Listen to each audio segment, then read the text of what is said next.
रुक जाओ मुसाफिर, कहां जा रहे हो? किज़िल इल्मा की तरफ। मंजिल क्या है तुम्हारी? शहादत है मेरी मंजिल। क्या हासिल करना चाहते हो? अपना वतन। वतन कहाँ है?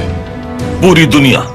ये दुनिया तुम्हारा वतन बने, कायनात तुम्हारी दुल्हन, बाबरकत रहे तुम्हारा मकसद।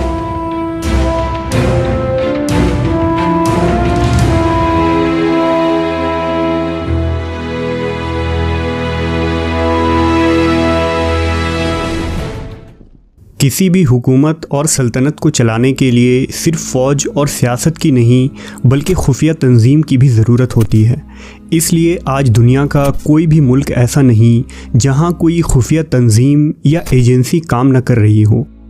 ख्वाह वो इसराइल की खुफिया ऑर्गेनाइजेशन मोसाद हो, इंग्लैंड की M16 हो, अमेरिका की NSA हो, चाइना की MSS या हिंदुस्तान की रॉ हो, ये तमाम खुफिया तंजीम बैरूनी ताकत के हमलों और साजिशों से अपने मुल्कों को महफूज रखने में अहम किरदार अदा करती हैं। लेकिन ये वो खुफिया तंजीमें हैं जो अब वजूद में आई हैं। लेकिन इस वीडियो में हम उस तंजीम की बात करेंगे जो दुनिया की सबसे पहली खुफिया तंजीम थी। तारीख़ में इस तंजीम को अक्साकिल या सफ़ेद दाढ़ी वालों की तंजीम के नाम से जाना जाता है। इस खुफिया तंजीम की इब्तदा देदे कुरकुत नामी एक तुर्क शख्स से होती है। देदे कुरकुत तुर्कों का एक नहायत ही ज़हीन व फ़तीन और बहादुर शख्स था और उसकी इसी जहानत और अक्लमंदी की वजह से तुर्क जिरगों में देदे कुरकुत मुश्किल से मुश्किल मुकद्दमों को हल कर लिया करते थे।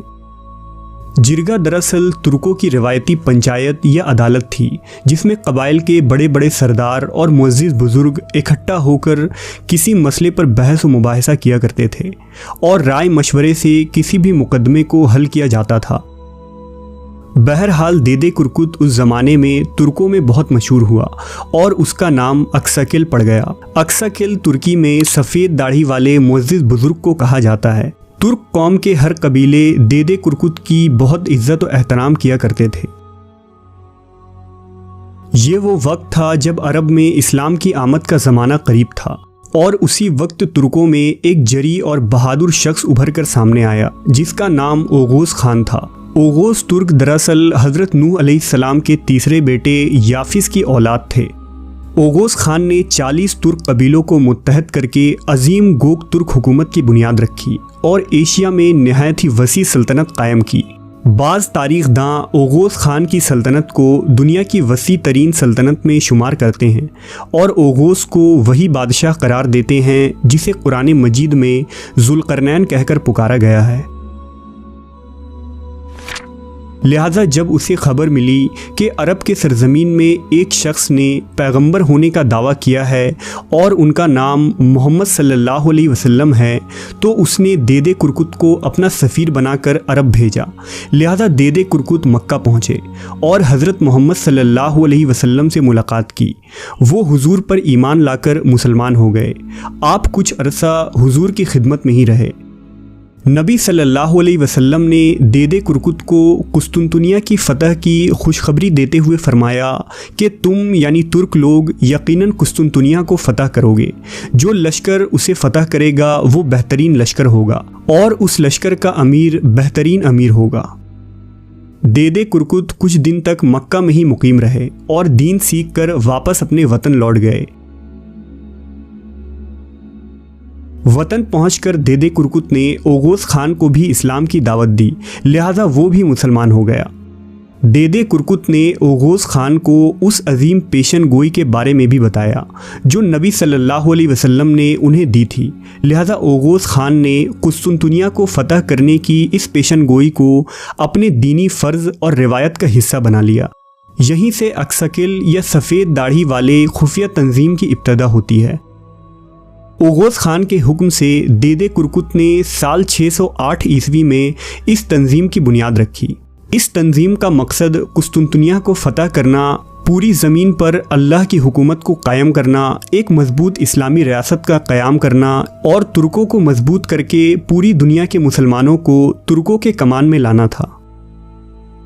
इब्तदा में इस तंजीम में सिर्फ 50 अरकान शामिल थे। इस तंजीम का पहला नाम बोरू बुदुन था, जिसके इलामत और निशान तुर्कों में बहादुरी की पहचान यानी भेड़िया हुआ करता था। बोरू बुदुन बाद में सफ़ेद दाढ़ी वाले के नाम से मशहूर हुए और आहिस्ता आहिस्ता तुर्कों के तमाम बड़े कबीलों ने उनकी सरदारी कबूल कर ली। मशहूर तारीखदां रशीदुद्दीन हमदानी की तहरीरों और तुर्कों के देवमालाई दास्तान देदे कुर्कुत नामी किताब में अक्साकल की तफसीली तारीख दर्ज है। कहते हैं कि देदे कुर्कुत ने 200 साल की लंबी उम्र पाई थी और इस अरसे में उन्होंने सफ़ेद दाढ़ी वाले इस तंजीम को बहुत मजबूत बना दिया था। इस तंजीम में ज़हीन बुज़ुर्ग, दरवेश, आलिम दीन, सूफिया इकराम, मुजाहिदीन और बहादुर सिपाही शामिल हुए और इस तंजीम में बाकायदा खुफिया जासूसी का निज़ाम भी तरतीब दिया गया। बाज़ रिवायात के मुताबिक ओगोस सरदारों ने अक्साकिल के ज़िम्मे एक मिशन सौंपा, जो मिशन था रसूलुल्लाह सल्लल्लाहु अलैहि वसल्लम की हदीस को सच साबित करना। इसके लिए उन सफ़ेद दाढ़ी वालों ने कुस्तुनतुनिया में हाजिया सूफिया के सामने नस्ब मुजस्समे के हाथ में मौजूद ग्लोब को अपना हदफ बनाया। इस गेंदनुमा ग्लोब को तुर्क सुर्ख सेब कहा करते थे, जिसके बारे में ये मशहूर था कि जिस किसी का भी उस पर कब्ज़ा होगा सारी दुनिया उसकी हुक्मरानी में आ जाएगी। सफ़ेद दाढ़ी वालों ने इस मुनासबत से अपने जासूसों के लिए कोड वर्ड्स मुंतखब किए, यानी एक शख्स पूछता कि ए मुसाफिर तुम्हारी मंजिल क्या है, तो दूसरा जवाब देता किंजुल इल्मा यानी सुर्ख सेब। ये सफ़ेद दाढ़ी वाले सियासी मैदान और जंगों से दूर रहा करते थे, लेकिन तुर्क सरदारों को खुफिया मालूमात फराहिम करते और उनकी भरपूर मदद किया करते थे। आसान लफ्ज़ों में हम इस तंजीम को तुर्कों का सीक्रेट इंटेलिजेंट या किंग मेकर भी कह सकते हैं, जिन्होंने पूरे तुर्क रियासतों में अपने जासूसों का जाल फैला रखा था। बहरहाल तुर्कों की पहली मुस्लिम हुकूमत यानी सल्जूक सल्तनत को कायम करने में इन सफ़ेद दाढ़ी वालों का एक अहम किरदार था। उन लोगों ने सुल्तान अलाउद्दीन कैकोबात के दौर में बहुत अच्छी तरह से जासूसी का एक जाल फैला रखा था, जिसके ज़रिए मंगोलों और रोमियों के किसी भी हरकत के मुताल्लिक सल्जूक सुल्तान को पल पल की खबर मिलती रहती थी। बहरहाल जब सल्जूक सल्तनत का ज़वाल हुआ तो फ़तह कुस्तुनतुनिया और इलाही निज़ाम को कायम करने के लिए एक अजीम इस्लामी रियासत की ज़रूरत थी। इसलिए सफ़ेद दाढ़ी वालों ने इस काम के लिए तुर्कों के सबसे बहादुर कबीले यानी काई कबीले को मुंतखब किया। अक्साकिल ने काई सरदार सुलेमान शाह की हर मुमकिन मदद की और ख़ुद सुलेमान शाह इस तंजीम के मेंबर थे। उनकी वफ़ात के बाद सफ़ेद दाढ़ी वालों ने ही सुलेमान शाह के बेटे अर्तुगुल गाज़ी को सोगोत यानी बाज़नतीनी सरहद पर बसने में मदद की। यहाँ अक्साकिल की मदद से अर्तुगुल गाज़ी ने उन इलाकों को फ़तह किया जहाँ सलीबी और मंगोल सरपसंदी फैलाकर फसाद मचा रहे थे। बाद में जब अर्तुगरुल के बेटे उस्मान गाज़ी ने सल्तनत उस्मानिया की बुनियाद रखी तो इसमें इन सफ़ेद दाढ़ी वालों का बहुत बड़ा हाथ था। उस्मानी सुल्तान सफ़र या जंग के हालात में सबसे पहले उन सफ़ेद दाढ़ी वालों से ही राब्ता किया करते और उनकी इजाज़त के बग़ैर कोई भी काम सर अंजाम न देते थे।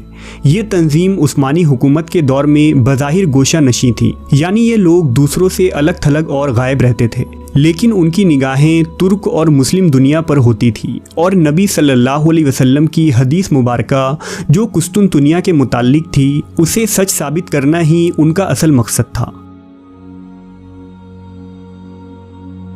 और आखिरकार जब साल 1453 ईस्वी में उस्मानी सुल्तान मोहम्मद फ़ातेह ने कुस्तुनतुनिया फ़तह किया और तुर्क किंजुल इल्मा तक पहुंच गए तो नबी सल्लल्लाहु अलैहि वसल्लम की पेशनगोई सच साबित हुई। लिहाजा अब अक्साकिल का मकसद पूरा हो चुका था और आहिस्ता आहिस्ता ये तंजीम ख़त्म हो गई।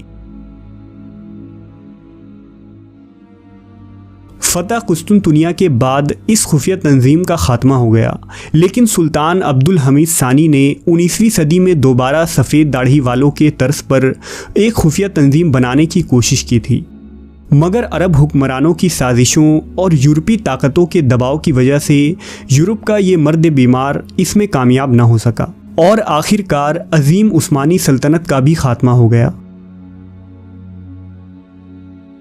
बाज़ लोगों का मानना है कि सफ़ेद दाढ़ी वाले दरअसल कभी ख़त्म न हुए थे, बल्कि वो सिर्फ ज़ेरे ज़मीन चले गए थे क्योंकि उनका मकसद पूरा हो चुका था। लेकिन आज भी किर्गिस्तान के इलाकों में ये खुफिया तंजीम मौजूद हैं जो तुर्की के हालिया सदर तैयब उर्दोगान के साथ मिलकर काम कर रहे हैं और इस्लामी हुकूमत के क़याम के लिए कोशा हैं। बहरहाल कुर्ब क़यामत में भी कुस्तुनतुनिया का जिक्र मिलता है और उस वक्त तुर्क मुसलमानों का बड़ी बड़ी जंगों में अहम किरदार का जिक्र मिलता है। चुनांचा ये भी मुमकिन है कि उस वक्त सफ़ेद दाढ़ी वालों का दोबारा ज़हूर हो और वो एक नए हदफ और मकसद के लिए सरगर्म हो जाएं।